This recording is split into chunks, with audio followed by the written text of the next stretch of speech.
Hi, this is Jason Reel. When I joined the AMSNT New Tech team last year, it was right around now that I was feeling overwhelmed, exhausted, and like I was repeating my first year teaching all over again. In this one-on-one conversation, we are checking in with Kari Miller to see how she is adjusting to project-based learning, what goals she has for the school year, and any advice she has for other new teachers joining the team. Hi, my name is Jason Reel. I am a facilitator here at AMSNT New Tech High School. AMSNT New Tech High School is Dallas ISD's only 100% PBL project-based learning campus, committed to being an outstanding school of choice where students are engaged in project-based learning that develops 21st century skills supported by technology and prepares them for a competitive global society. Say that 3 times really fast, right? Today, Kari Miller, a first-year facilitator at AMSNT, joins me. And although this is Kari's first year teaching here at AMSNT under the PBL model, this is not her first year teaching. So Kari, tell us a little bit about you. Okay, I just moved here to Dallas from Rochester, New York. I taught for 6 years there at an alternative education program.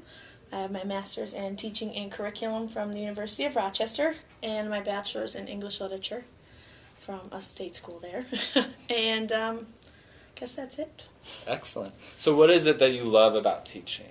I really like making the connections with kids. I think that making those connections with kids, either academically or behaviorally, really helps bring them into your room, especially with kids who struggle or might fall behind. I think having that connection allows you to bring them back in. Totally, I agree.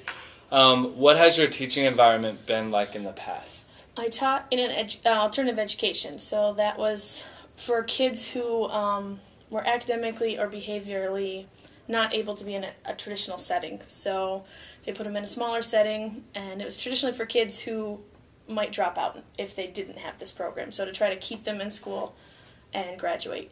So it was a smaller setting. It was definitely more traditional in my curriculum, and a lot more teacher-centered stuff going on in the room.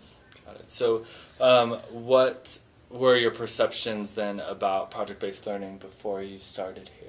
Well, when I got hired, Ms. DeVoe told me it was project-based learning. I really had no clue. I just figured projects. Okay, so there's probably I'm teaching, and then I'll do a project one day, and then we go back to teaching regular. And it's more that the project supplemented the teaching that I was doing versus what it turned out to be. So how has that perception changed? It's definitely changed that I learned that the project teaching supplements the project, where the project is what leads the kids in their learning versus me just standing in front of them teaching, guiding their learning. So it's their explorations and their work within the project that guides them forward versus me. Which is nice, right? Not Yes. to have to be the person doing all the work, kind of letting them explore and navigate on their own.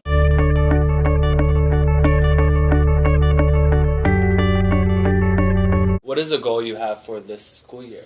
I think even making less teacher-centered moments in my room, because I still find myself in my workshops being more teacher-centered. So I think by having even those workshops be more student-driven and them running them and moving them forward than me doing it. So.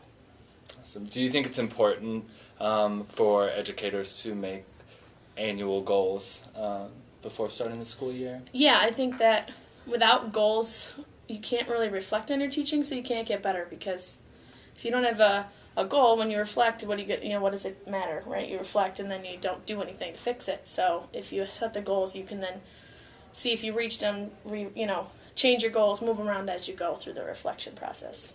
Excellent. So what advice would you give to a teacher who is new to PBL? So you're 3 weeks in, you're a professional, you got everything down. What is something you think, what is the major piece of advice that you think a new teacher next year should know?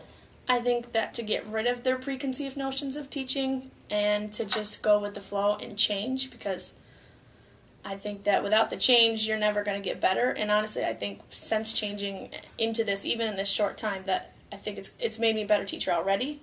So I can't imagine by the end of the year if I go with it. I think the biggest is just to be comfortable letting those preconceived notions of it go and to change and to grow with it. Totally. It's always good to get out of our comfort zone. Well, thanks for joining me today. Thank you. Enjoyed talking to you. And I'll see you in the hallway. All right. Everyone else, we'll see you later. Thanks a lot.